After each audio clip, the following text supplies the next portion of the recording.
नमस्कार, मैं विजय शर्मा और आप देख रहे हैं जयवर्धन न्यूज़। राजसमंद में निवर्तमान विधायक किरण माहेश्वरी के अकस्मात निधन के बाद में यहां उपचुनाव का बिगुल बज चुका है। सभी दावेदार दोनों पार्टियों के अपने अपना दावेदारी पेश कर रहे हैं। ऐसे में हम एक एक दावेदार से रूबरू होने का प्रयास करेंगे।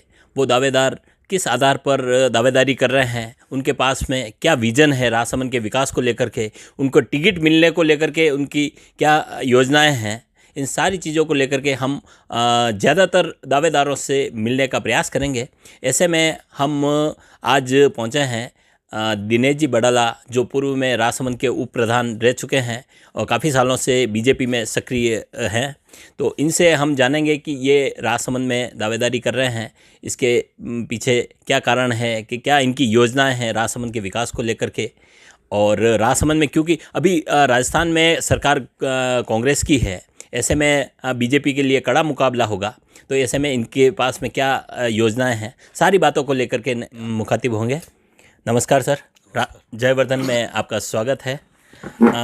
किरण जी माहेश्वरी के निधन के बाद उपचुनाव में राजसमंद से आप भी दावेदारी कर रहे हैं, जबकि अब तक आप किरण जी के बिल्कुल साथ में रहे हैं। तो अब आपका कैसे इरादा बना ये चुनाव लड़ने का? मेरे को दुख है कि किरण जी माहेश्वरी का निधन हो गया, लेकिन मैंने दावेदारी ये इसलिए की कि मैं भारतीय जनता पार्टी का 31 सालों से काम कर रहा हूँ। 18 वर्षों से मेरा किरण जी माहेश्वरी के साथ रहने का सानिध्य मिला। गुलाब जी खटेरिया साहब के साथ भी रहने का सानिध्य मौका मिला मुझे। और शांतिलाल जी खोईवाल के टाइम से मैं भारतीय जनता पार्टी का काम कर रहा हूँ। तो मेरे सभी कार्यकर्ताओं ने मिलकर ये कहा कि आपको दावेदारी करनी है, तो इसी हिसाब से मैंने मेरी दावेदारी प्रस्तुत की है। हाँ, एक जैसे आप उप प्रधान भी रह चुके हैं, राजसमंद के विकास को लेकर के आपको यहाँ पर क्या संभावनाएं लगती है? राजसमंद उप प्रधान बना था जब मैं कांग्रेस का बोर्ड बना था, और कांग्रेस के बोर्ड में भी मैंने 7 वोट अर्जित कर भारतीय जनता पार्टी के खाते में उप प्रधान बना। के विकास के लिए मेरे को ये संभावना लगती है कि यहाँ पर भारतीय जनता पार्टी की नेत्री किरण माहेश्वरी ने बहुत अधिक और बहुत अच्छे कार्य किए हैं, रचनात्मक कार्य किए हैं। लेकिन अभी ये सरकार बनने के बाद कोई योजनाबद्ध काम तरीके से नहीं हो रहा है। इधर इनका निधन हो गया, आज थोड़ी घोषणाएं की जा रही है, लेकिन अगर मेरे को विधायक का प्रत्याशी बनाया गया तो मैं राजसमंद के लिए ये जितने भी काम कर रखे हैं, जैसे हॉस्पिटल में अभी जो डॉक्टर थे जो किरण जी माहेश्वरी ने यहाँ पर लगा रखे थे, वो पूरा हॉस्पिटल खाली कर दिया है। ये थोड़ी थोड़ी घोषणा कर रहे हैं, ये बोल रहे हैं कि हम पानी के लिए ये व्यवस्था करेंगे, नेर के लिए बोल रहे हैं कि ये व्यवस्था करेंगे। नेर चोरी करने के लिए किरण जी माहेश्वरी ने पूरा प्रस्ताव बनाया, डीएमएफटी फंड इनका पूरा ख़त्म कर दिया। जिला प्रमुख के पास में था और वो जिला प्रमुख के पास में होते हुए उसको कलेक्टर साहब और प्रभारी मंत्री जी को दे दिया। ये रेवड़ियाँ बांट रहे हैं और कोई काम नहीं होगा, क्योंकि इनको पता है कि आचार संहिता लग जाएगी। और माननीय शांतिलाल जी धारीवाल बोल के गए हैं कि किरण जी माहेश्वरी को मैंने बहुत काम के लिए कहा था। मैं शांतिलाल जी धारीवाल आपसे निवेदन करना चाहता हूं कि हमारी जैसी नेत्री राजस्थान में नंबर 1 थी, और भारतीय जनता पार्टी की नेत्री होने के नाते उन्होंने जो राजसमंद में काम किया है, वो काम आपकी सरकार 50 साल तक नहीं कर सकती। हर गांव में, हर ढाणी में सब पाइपलाइनें, रोड और बिजली, सभी तरह के काम जो राजसमंद में, जैसे आपने बताया किरण माहेश्वरी ने काफ़ी काम कराया, लेकिन अब आपके पास में क्या योजना है राजसमंद के औद्योगिक विकास को लेकर के, राजसमंद झील भरने के विकास हिसाब से, यहाँ पर्यटन के विकास को लेकर के आपके पास में क्या क्या योजना है जिनको आप, यदि आपको मौका मिलता है तो आप क्रियान्वित करना चाहेंगे? राजसमंद के विकास के लिए बहुत सारी योजनाएं हैं। जैसे कुंभलगढ़ को अगर राजसमंद से जोड़ दें तो यहाँ पर पर्यटन का विकास हो सकता है, पर्यटन बढ़ावा मिल सकता है। और ब्रॉड गेज हमारे केंद्र में सरकार है, भारतीय जनता पार्टी का कोई भी एमएलए प्रतिनिधित्व करेगा, वो जो भी हो सकता है, लेकिन वो ब्रॉड गेज अगर यहाँ आ जाएगी, यहाँ इससे ये बढ़ावा मिल सकता है कि मार्बल मंडी वापस सुचारू रूप से चल सके। और बाकी ये पनोरमा है, जो चीज़ तो कर रखी है, लेकिन हम पूरी ताकत के साथ जो योजना और जल, स्वास्थ्य, इनके लिए इस मुद्दे पर गाँव के विकास के लिए बात करेंगे। सही है। राजस्थान में अभी कांग्रेस सरकार है और ऐसी स्थिति में अभी राजसमंद के लिए काफ़ी घोषणाएं भी उन्होंने की है, जिसको वो कह रहे हैं कि भाई चुनाव के बाद में वो उनको क्रियान्वित करेंगे। तो ऐसी स्थिति में आपके लिए कड़ा मुकाबला हो जाता है राजसमंद में आपको चुनाव जीतना। तो इसको लेकर के आप क्या कहना चाहेंगे?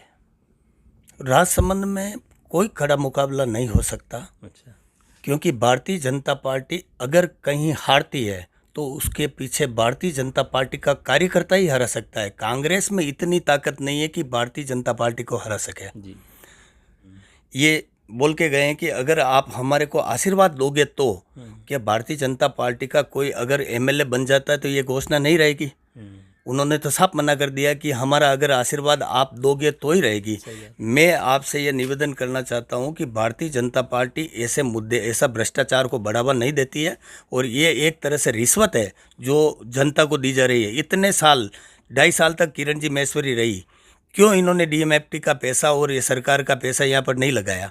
जो आज ये बोल रहे हैं कि भारतीय जनता पार्टी ने काम नहीं किया और हम अब आपको ये रिश्वत दे रहे हैं, तो भारतीय जनता पार्टी का कार्यकर्ता सजग है, सब समझ चुका है, और भारतीय जनता पार्टी ही यहाँ से विजयी होगी और भारतीय जनता पार्टी हजारों वोटों से जीत कर जाएगी। वर्तमान में नगर परिषद चुनाव में भाजपा की काफ़ी फूट सामने आई और विधायक के चुनाव में इस पूरी परिस्थितियों को से आप कैसे सामना कर पाएंगे? भारतीय जनता पार्टी की फूट नहीं कह सकते हैं। भारतीय जनता पार्टी में जो टिकट बंटवारा हुआ था, उस टिकट बंटवारा में थोड़ी चूक हो गई थी।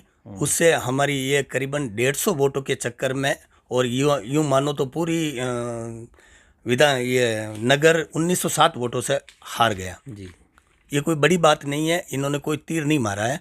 ये भारतीय जनता पार्टी के कार्यकर्ता एकजुट होकर वापस चुनाव लड़ेंगे, और राजसमंद विधानसभा में हम 12 प्रत्याशी है, 10 प्रत्याशी है, जिसको भी कमल का फूल मिलेगा उसके साथ लगकर तन मन धन से भारतीय जनता पार्टी की सीट को जीता के लाएंगे। एक जैसे सीपी जोशी जो हमारे यहाँ मेवाड़ के बड़े नेता हैं कांग्रेस के और राजस्थान विधानसभा अध्यक्ष भी हैं, ये नगर परिषद चुनाव के बाद में उन्होंने यहाँ पर रुचि लेना चालू किया है। यहाँ पर काफ़ी वो योजनाएं भी ला रहे हैं। ऐसी स्थिति में देखा जाए तो आप एक तरह से जो भी भाजपा प्रत्याशी होगा वो सीधा तौर पे सीपी जोशी के साथ में मुकाबला कर रहेगा। तो ऐसे में भाजपा के लिए काफ़ी मुश्किलें रहेगी। इसको आप कैसा देखते हैं? सरकार के माध्यम से तो ठीक है, जिला परिषद और पंचायत समिति में भी सब थे, लेकिन दोनों हार के बैठे हैं। गांवों में भारतीय जनता पार्टी का रुझान है। और रही बात यह है कि सीपी साहब हमारे आदरणीय हैं, अच्छा काम कर रहे हैं, लेकिन भारतीय जनता पार्टी के सामने कोई भी प्रत्याशी आता है तो वो कमल का फूल हर पब्लिक को, जो मैडम ने काम किया है, जिस प्रकार से उन्होंने प्रतिनिधित्व किया था, तो सीपी साहब आए चाहे अशोक जी गहलोत आए, लेकिन मैं ये दावा के साथ कह सकता हूँ कि भारतीय जनता पार्टी कोई भी सरकार, पूरी सरकार सामने लड़ेगी तो भी भारतीय जनता पार्टी का प्रत्याशी जीतेगा। इस चुनाव को लेकर के क्या क्या मुद्दे प्रभावी रहेंगे? किस मुद्दों पर यह चुनाव लड़ा जाएगा? मुद्दा तो ये 2-4 दिन पहले देखे गए हैं, थोती घोषणा करके गए हैं, हॉस्पिटल खाली करके गए हैं, अभी वापस है हॉस्पिटल में डॉक्टर लगा रहे हैं। 3500 रुपये बेरोजगारी भत्ता देने की बात थी, वो नहीं दिया। तो मुद्दे तो हमारे पास अनेक हैं, और भारतीय जनता पार्टी इन्हीं मुद्दों पे लड़ेगी, इनको घेरेगी।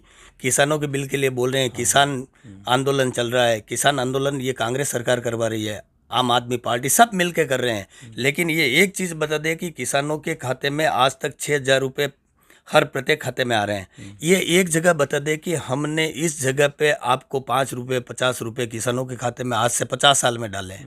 मुख्यमंत्री अशोक जी गहलोत की सरकार बनी थी और उन्होंने कहा था कि हम ऋण माफ़ करेंगे। 1 रुपया किसी आदमी का ऋण माफ़ नहीं किया है। दूसरा, ये मेरा कहना है कि भारतीय जनता पार्टी, किरण जी माहेश्वरी का जो विज़न था, उनके जो पहले चलता था, जिस प्रकार से वो काम करते थे, उसी प्रकार से आगे सब काम हम करेंगे। तीसरा, ऋण माफ़ी हो गया, और टोल टैक्स वाला हो गया। बिजली बिल के लिए कृषक के लिए बोला था कि भाई हम ये आपके माफ़ कर देंगे, तो जो पहले वसुंधरा जी सरकार ने जो माफ़ किया वो वापस चालू कर दिया। तो इस प्रकार से इन थोती घोषणाओं, और ये सरकार 2 साल में विफल रही है। इस सरकार के पास इस घोषणा के अलावा कुछ नहीं है, और ये सरकार हो सकता है कि 4 सीटें आने के बाद भारतीय जनता पार्टी की 4 सीटों पर भाजपा काबिज होगी।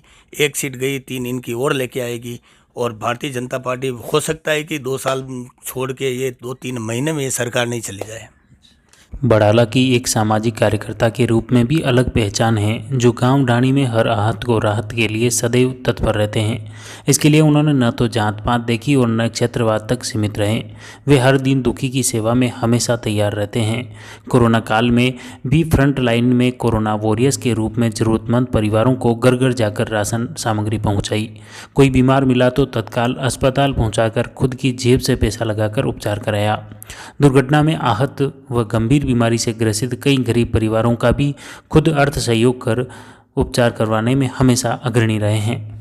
कि मैं करीबन विगत 30 सालों से इसमें एक्सीडेंटल केस, मौत, मरगत, किसी के यहाँ रात को 2 बजे एक्सीडेंट हो गया, कोई बीमार हो गया, हॉस्पिटल पहुंचाना है, पूरी ताकत के साथ और घर के पैसे लगाकर, अगर कोई गरीब आदमी था तो उसको हॉस्पिटल पहुंचाया, उसका इलाज करवाया। इसी प्रकार से काम करता रहूँगा। मैं पूरी जनता के साथ पूरा लग के काम करूँगा। आप प्रत्याशी के तौर पे, बीजेपी के प्रत्याशी के तौर पर दावेदारी कर रहे हैं, तो हमारे चैनल के माध्यम से आप जनता को क्या संदेश देना चाहेंगे? जयवर्धन न्यूज़ के माध्यम से मैं हाथ जोड़कर ये निवेदन करना चाहता हूँ कि भारतीय जनता पार्टी विधानसभा 175 से मैंने दावेदारी की है। अगर मुझे मौका मिलता है तो मैं पूर्ण रूप से तन मन धन से पूरी सेवा करने का प्रयास करूँगा। और आप सबसे भी निवेदन है कि मेरे को समर्थन दें, एवं भारतीय जनता पार्टी किसी को भी सिंबल देगी उसके साथ तन मन धन से लगकर उसको जीता कर भारतीय जनता पार्टी का एमएलए बनाकर भेजेंगे। इसी तरह हम आगे नए कांग्रेस या बीजेपी के नए प्रत्याशी के साथ में नए जो दावेदारी कर रहे हैं उनसे हम आपको रूबरू कराने का प्रयास करेंगे।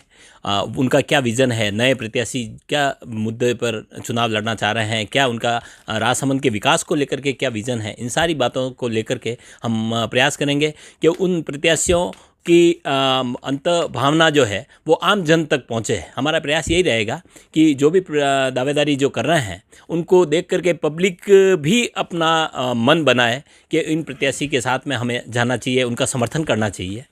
तो इसी के साथ यदि आपने जयवर्धन चैनल को अभी तक हमारे सब्सक्राइब नहीं किया है तो इसको अवश्य सब्सक्राइब करें। राजसमंद की प्रमुख खबरों से जुड़े रहने के लिए बहुत बहुत धन्यवाद।